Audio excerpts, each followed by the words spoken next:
चलिए बढ़ते आगे। अरावली की पहाड़ियों पर खनन को लेकर चल रहे सियासत के बीच सुप्रीम कोर्ट में आज बड़ी सुनवाई होगी। सुप्रीम कोर्ट ने अरावली पहाड़ियों और पर्वत श्रृंखला की परिभाषा से जुड़े मुद्दों पर स्वतः संज्ञान लेते हुए एक विशेष याचिका दर्ज की है। आज इस मामले की सुनवाई होगी। सबकी निगाहें इस सुनवाई पर टिकी हुई हैं। इसके पहले 20 नवंबर को सुप्रीम कोर्ट ने अरावली की एक सम्मान परिभाषा को स्वीकार किया था।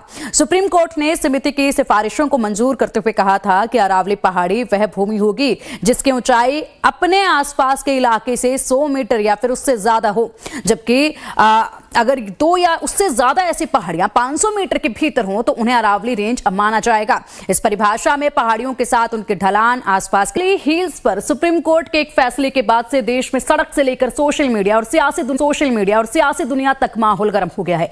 20 नवंबर को सुप्रीम कोर्ट ने अरावली के लिए संरक्षण और खनन पर जो नई परिभाषा तय करने वाला फैसला सुनाया था, उस पर सुप्रीम कोर्ट में दोबारा सुनवाई होने वाली है। इसी बीच सुप्रीम कोर्ट ने भी यहां पर खुद से संज्ञान लेकर इस संवेदनशील मसले की सुनवाई का फैसला किया है, जिसमें आज सुनवाई होगी। 29 दिसंबर यानी कि सोमवार का दिन है आज, और आज अरावली मामले पर सुनवाई होगी। चीफ जस्टिस की अगुवाई में 3 जजों की बेंच सुनवाई करेगी, जिसमें चीफ जस्टिस के अलावा जस्टिस JK महेश्वरी और जस्टिस ऑगस्टिन जॉर्ज भी शामिल होंगे। 3 जजों की बेंच अरावली पहाड़ियों की नई परिभाषा पर ही चर्चा हो सकती है। सुनवाई का शीर्षक रखा गया है कि definition of Aravalli hills and ranges and ancillary issues, यानी कि अरावली पहाड़ियों और पर्वत श्रृंखलाओं की परिभाषा और संबंधित मुद्दे। यह पूरा विवाद अरावली की उस नई परिभाषा को लेकर शुरू हुआ था, जिसकी पेशकश केंद्र सरकार ने सुप्रीम कोर्ट में की थी। उसके बाद ही सुप्रीम कोर्ट ने अपना फैसला सुनाया था। एक बार फिर से 20 नवंबर को कोर्ट की ओर से जो परिभाषा तय की गई है उस पर नजर डालिए। आसपास की जमीन से कम 100 मीटर ऊंचे हिस्से को ही अरावली पहाड़ी माना जाएगा। यह बताया गया 100 मीटर या फिर उससे ज्यादा ऊंचाई वाली पहाड़ियां ही संरक्षित मानी जाएंगी, और या फिर 2 या उससे ज्यादा पहाड़ियां जिनके बीच में जो डिस्टेंस होगा वो 500 मीटर के दायरे में होना चाहिए। 500 मीटर से अगर दूर है तो उसको नहीं माना जाएगा। 500 मीटर के दायरे के होने पर ही उसको अरावली का हिस्सा माना जाएगा। ये तमाम बिंदु हैं जो इसमें उठाए गए थे, जिसके बाद से बवाल मचा हुआ है। इस परिभाषा को लेकर पक्ष और विपक्ष के बीच सियासी संग्राम शुरू हो गया। सड़कों पर लगातार आम लोग भी प्रदर्शन कर रहे हैं, क्योंकि सबको डर है कि इसे मान लेने से अरावली की पहाड़ियों का खनन का काम धड़ेले से शुरू हो सकता है। लेकिन हम आपको अरावली की उन्हें पहाड़ियों से ग्राउंड रिपोर्ट भी दिखाएंगे, जिससे साफ पता चलता है कि कोई नियम तय हुआ हो या नहीं। खनन माफिया का काम रुकता नहीं है, और उनका खौफ ऐसा है कि गांव वाले भी उन माफिया के खिलाफ जुबान खोलने से डरते हैं। कुछ लोगों ने ये दबी जुबान में भी बताया कि वहां अवैध तरीके से जमीनें भी बेची खरीदी जा रही हैं। लेकिन उससे पहले अरावली से दूर दिल्ली से जयपुर तक अरावली को लेकर चल रहा घमासान देखिए।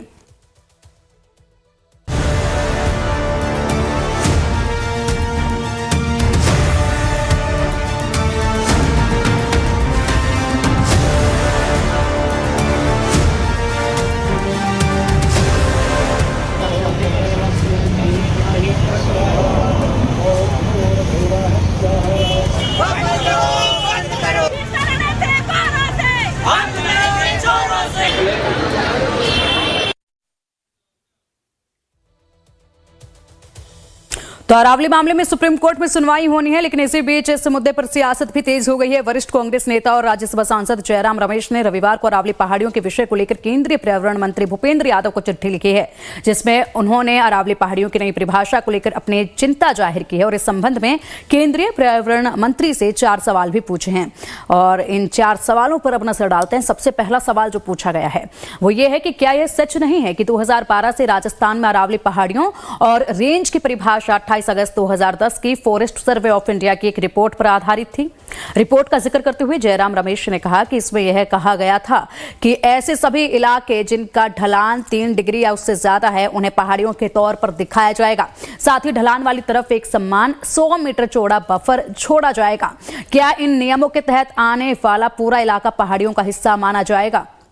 यह सवाल किया गया है। कांग्रेस की ओर से दिल्ली प्रदेश अध्यक्ष देवेंद्र यादव ने भी केंद्र सरकार पर सवाल उठाए हैं।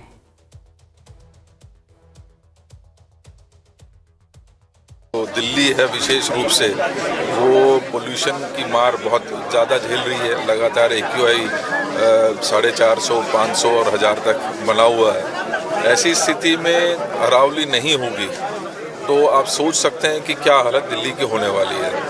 और किसी भी प्रकार से मैं मानता हूं कि सुप्रीम कोर्ट का जो जजमेंट है वो आया है, लेकिन ये जन भावना और मैं कहूँ कि एनवायरमेंटलिस्ट जो जितने भी लोग हैं उनकी नज़र में ये एक ऐसा फैसला है जिससे ना सिर्फ दिल्ली को नुकसान होगा बल्कि पूरे देश में ख़ासतौर पे राजस्थान, हरियाणा और ये जो एरिया है इसमें बहुत ज़्यादा असर पड़ेगा। अरावली की पहाड़ियों को लेकर सुप्रीम कोर्ट के आदेश के बाद से बीजेपी कांग्रेस आमने सामने है। ऐसे में लाइव टाइम्स की टीम निकली है आपको सच्चाई दिखाने। दिल्ली, हरियाणा, राजस्थान, गुजरात, इन राज्यों में अरावली की पहाड़ियां अपने अस्तित्व के साथ खड़ी हैं। आज हम आपको लेकर चलते हैं हरियाणा राज्य के सोना जिले में। दिल्ली के बाद से हरियाणा में यह पहला जिला है जहां पर अरावली की पहाड़ियां आपको खड़ी दिखाई देंगी। अब इस जिले में अरावली की हालत क्या है, यह जानने के लिए हम आपको लेकर चलते हैं अलीपुर गांव में।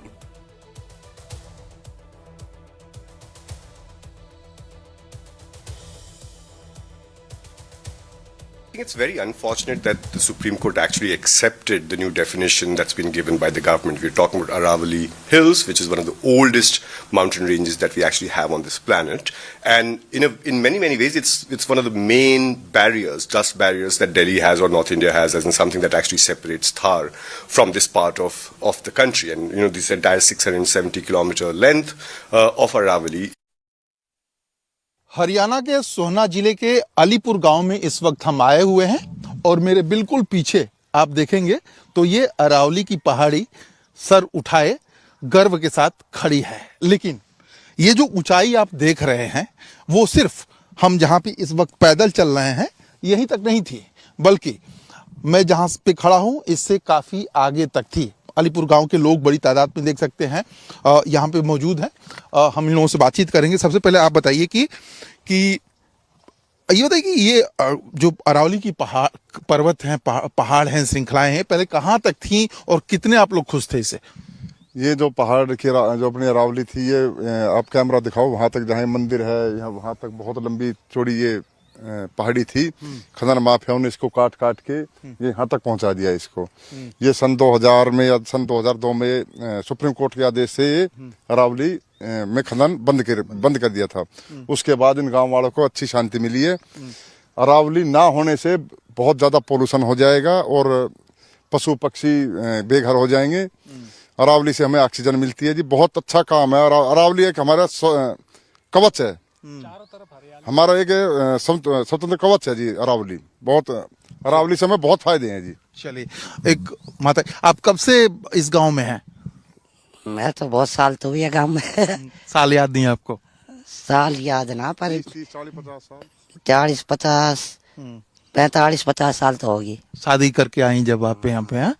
अच्छा, जब आई आप यहाँ पे 50 साल पहले, तो ये अरावली कैसी दिखती थी? ये अरावली बहुत अच्छी थी। जब अरियो वहां तक पहाड़ तो वहां तक आगे तक थे। तो अभी खनन माफियाओं ने जो खनन करते हैं उन लोगों ने इतना छोटा कर दिया। हाँ। और आप बताइए मुझे कि अभी अरावली की जो हालत है और जो सुप्रीम कोर्ट ने आदेश दिया है कि 100 मीटर के नीचे तक वो अरावली नहीं माने जाएंगे, इस आदेश को कैसे देखते हैं आप? नहीं जी, अरावली तो अरावली रहेगी। 100 मीटर की अरावली क्या है, तो शुरू से ही अरावली पर्वत बोला जाता है, तो अरावली रहेगी जी। खनन माफियाओं को लेके कुछ कहेंगे? जो जिस तरह माफियाओं को तो ऐसा जी, पहले तो लोग बाग इसमें काम करते थे, उन्होंने सरकारी नौकरी भी छोड़ दी, पहले इतना धंधा था यहाँ। लेकिन अब ये बंद होने के बाद धंधा तो कम हो गया, लेकिन हवा शुद्ध मिल गई है और पशु पक्षी अपने ठीक ढंग से है। चले, आप बताइए मुझे कि इस गांव के अलावा बाकी कहाँ आपको लगता है कि जो खनन माफिया हैं एक्टिव हैं और उनसे बचाना जरूरी है? देखो, यहाँ आसपास में लगभग 15 किलोमीटर तक कोई खनन माफिया है नहीं फिलहाल, और आगे कोई आएगा तो हमें उस चीज का पता नहीं है। ठीक है, लेकिन 15 किलोमीटर तक की हमारी जिम्मेदारी है। अभी तक तो कुछ है नहीं। आज से 25 साल पहले तक, ठीक है, वो बंद हो गए थे उस टाइम से, और अभी तक कोई खनन का कार्य यहाँ नहीं हो रहा है। तो कैसे आप लोग हिफाजत करते हैं, कैसे नजर रखते हैं? तो ऐसा है, देखो, पेड़ पौधे हैं, उनसे जो ऑक्सीजन बन रही है वो ही हमें देते हैं। हिफाजत तो वही कर रहे हैं।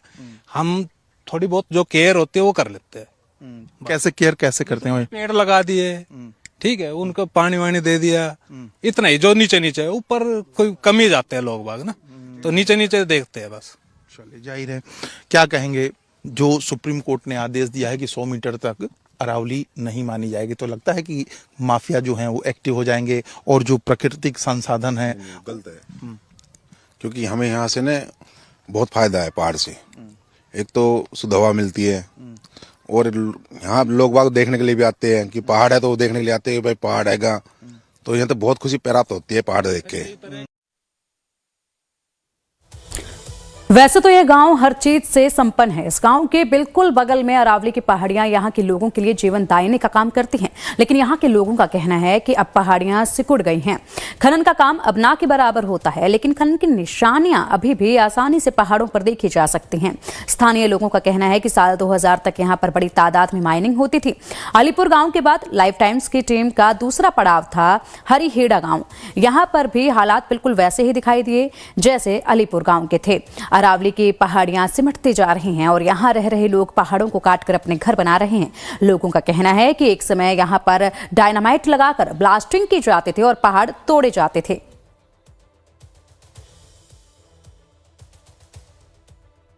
इसी के साथ बुलेटिन में फिलहाल इतना ही। खबरों का सिलसिला लगातार जारी रहेगा। आप देखते रहिए लाइव टाइम्स।